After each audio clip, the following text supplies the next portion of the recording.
Before we move on, here's a quick review of what we've learned in the first section of this course. Number 1, we've learned that HTML is incredibly ubiquitous. It's everywhere.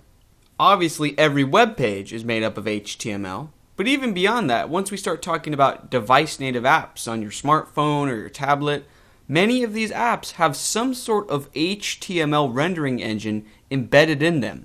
So there are many times when you probably don't even realize you're viewing HTML content. It's everywhere.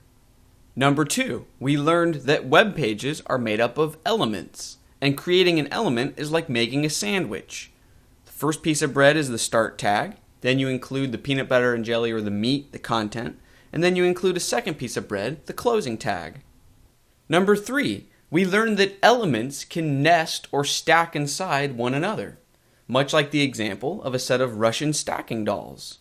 So to create a bulleted list in HTML, we take multiple list item, li elements, and we nest them inside an unordered list element. Number 4, we learned about document structure. So we learned that all of our web pages have the root element of HTML, and then inside that element we have the head section and the body section.